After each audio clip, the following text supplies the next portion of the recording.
There is an absolute war on cash.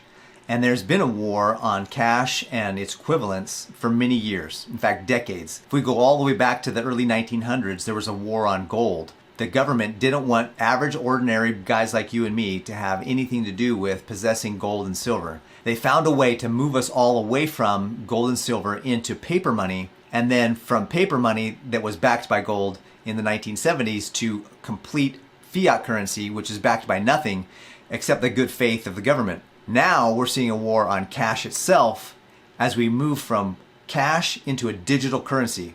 And I'd like to know what side of the war you're on.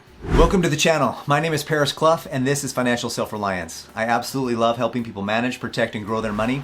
And I'd love it if you'd hit the like and subscribe button. That way this channel can grow and we can get the word out to help more people become financially literate and financially self-reliant. So what side of the war are you on? Are you on the war for cash or for digital currencies? Or are you in the middle somewhere where you still think that cash is a good thing to have, but there's significant convenience in the digital currency world? So I'm going to discuss the war on cash in this video. I'm going to share with you some of my thoughts and feelings, and hopefully you'll be able to share some of your thoughts and feelings in the comments below, because I'd love to hear what you have to say. So I'd like to start off this video with sharing with you why I think it's important to have cash. Cold, hard, tangible cash. And frankly, cold, hard, tangible gold and silver. But that's a topic for another video. In this video, I'm going to focus in on why we should have cold, hard cash available to us and probably have some in our backyard, under our mattress, in a safe somewhere in our house, have a stash of it so that we can use it in case of an emergency. In 2021, the state of Texas had a huge storm come through. It was actually called Snowmageddon. The freeze that happened there caused power to go out all over the state, and it was one of the biggest power outages the state has ever seen in many, many years. That power outage shared with us the need for and the reality of having cash on hand. My brother, who lives in Texas, said that he went to the store during that period of time and the store's power was out, and so nobody could buy anything because they couldn't swipe their card. There was no way to buy with a credit card or a debit card because there was no power on the machines to be able to do that. The only people that could buy groceries in the emergency were the people that had cash. So you tell me, is it important to still have cash available to us? How often does power go out in your area? It may not be that often, but I promise if and when it does, whether it's some storm or whether it's some EMP attack, the power is likely to go out at some point in your future. If it goes out and you can't go to the store to buy goods and services because you have no cash, now what are you going to do?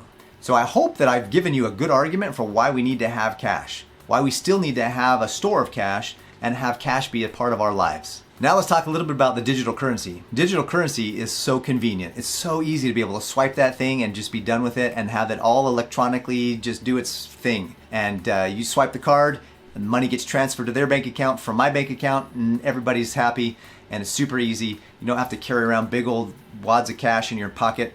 You can just swipe the card and you're done. I absolutely love it. Totally simple, totally easy, totally convenient. But therein also lies the problem, is that when we get too reliant upon the conveniences of the world, often that's when people can take advantage of us. And as you know, there's people in power that like to control others and like to have control over others that are running the show and have been running the show and maybe will be running the show in the future. So it's always important to make sure that we're in control of what's happening to us and not giving that control over to someone else. So let's take a look at an article that I found in Forbes magazine. This was written about 6 years ago, but I think it's still relevant to our day. So this article was written in March 1st, 2016. Why big government is waging war against cash. And this is out of Forbes magazine, so this is a pretty well-to-do publication. So he starts off here by saying, gaining attention. These days, the idea of abolishing high denominations of the dollar and the euro is gaining more and more attraction and attention by different government leaders around the world. Larry Summers, the Treasury Secretary and Harvard president, is pushing the U.S. to ban $50 and $100 bills.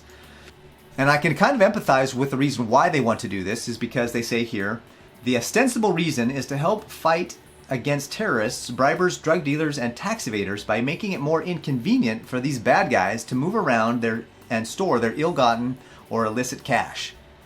Which is actually a good thing, and I can totally agree with this. I don't want to have bad guys have the ability to store their ill-gotten cash either. However, more often than not, when you start controlling one group, it bleeds into another group, and we see that spillover happening more and more and more. So let's scroll down here a little bit and see what it says here. The real reason for this war on cash, starting with big bills and then working our way down, is an ugly power grab by the big government. So again, this was written about 6 years ago as of this recording, but we're going to see, and I'm going to show you in a minute, how big government hasn't really changed much since then. And so it goes on to say here, people will have less privacy. Electronic commerce makes it easier for Big Brother to see what we're doing, thereby making it simpler to bar activities it doesn't like, such as purchasing salt, sugar, big bottles of soda, and Big Macs. Now, of course, if somebody's moving money through digital electronic means, and that money is money that was obtained illegally, we want the government to be able to stop those things. But when you give the control to the government to do that, do you really trust that they're going to stop there? Do you really trust that they're not going to have normal everyday guys like you and me have some kind of control over us as well? Just the ability, the temptation that gives the government and that gives Big Brother. I don't know about you, but I think that temptation is a little bit too strong for most people who are running the show around here. Some of these big corporations and some of these big government officials are doing some things now that are scary, and so if you give them temptations like this, it can get even scarier.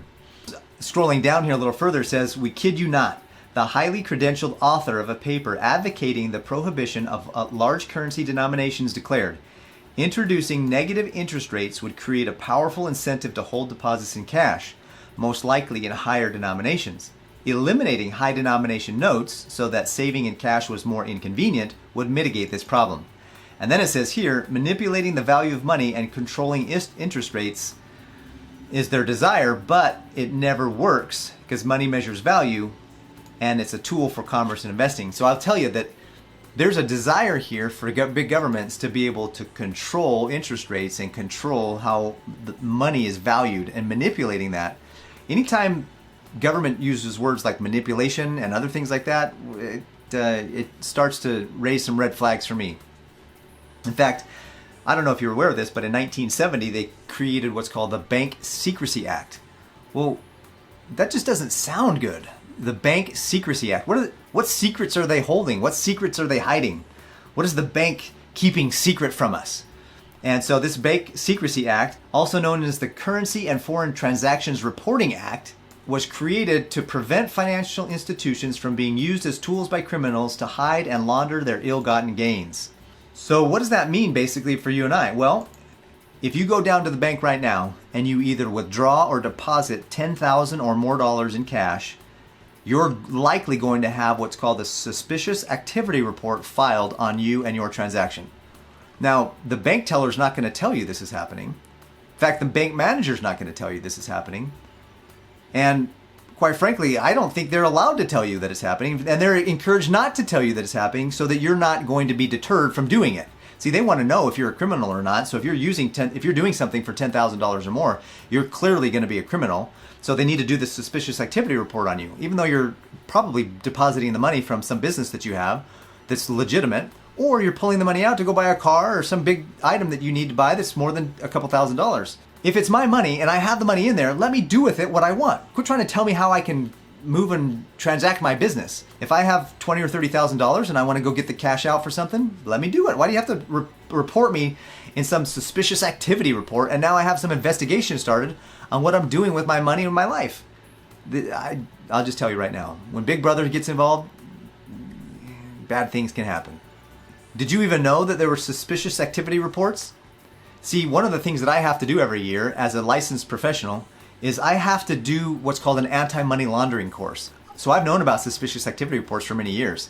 And in my training, in my continuing education under anti-money laundering and learning how to recognize and identify people who might be laundering money, is a whole section about suspicious activity reports.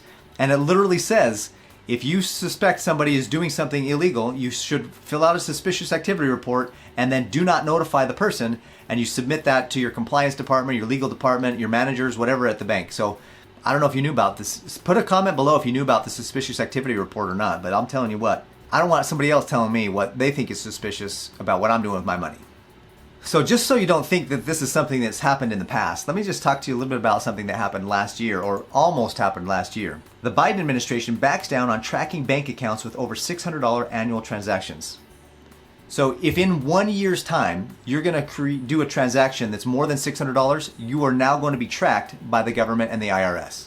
According to this bill that they tried to propose, and thankfully they backed down on it. But the fact that they're thinking about doing that lets you know what they're thinking about. If people are thinking about doing this, you know what they're really thinking about is even more than this. This is just one more step towards controlling us completely. I'll tell you what, you might think I'm a conspiracy theorist here, but when people are doing this kind of stuff, the red flags start waving, and I start thinking, maybe it's not a conspiracy theory, maybe it's a conspiracy fact. This was just October of 2021, so as of this recording, that was about 4 or 5 months ago. Here's another one out of CBS News. U.S. Treasury amends proposal to track nearly all bank accounts. Do you want the U.S. government, do you want the IRS tracking your bank account? Do you want to have the IRS notified every time you have a transaction that's over $600? That would be every time I pay my mortgage. There's so many different transactions that we all make, every one of us, that are over $600. I bet you the IRS is already overloaded. They already can't figure things out. Why are we putting more of a burden on them to have all this information come at them? And why are we giving them more ammunition to come after us and start doing who knows what? And the last thing we need or want is an IRS tax audit for paying our mortgage. We're going to audit your account because you had too many transactions over $600. Well, how many did I have? You had 12 of them. Well, that was my mortgage, bro. Like, leave me alone. Anyways, I hope you get where this is going. I hope you see what the potential is here for these guys to be able to do stuff to us. And I hope you realize that it's time to take back control of our own lives. So where do you stand on the war on cash? Do you want to have cash and tangible assets that you can hold, like $100 bills and gold and silver? Or do you want to have all in on cryptos and digital currencies and just go for it? Or are you somewhere in the middle where you realize or recognize the importance of having tangible cash and assets that you can use and trade, and also having the convenience of having the digital currencies that are available to us, as long as it doesn't get too much into controlling us? The minute the government has control to be able to push a button somewhere in some administrative building and freeze my bank account or seize my assets or completely eliminate or erase my bank account balance because it's all digital, that scares me. And it should scare you too. If you missed the last video I produced, you can find it here. Go ahead and subscribe to the channel up here. And if you want to watch a video that YouTube thinks you might like, go ahead and click this one up here. I hope you got a lot out of this video. I hope you have a great day, and I look forward to seeing you on the next one.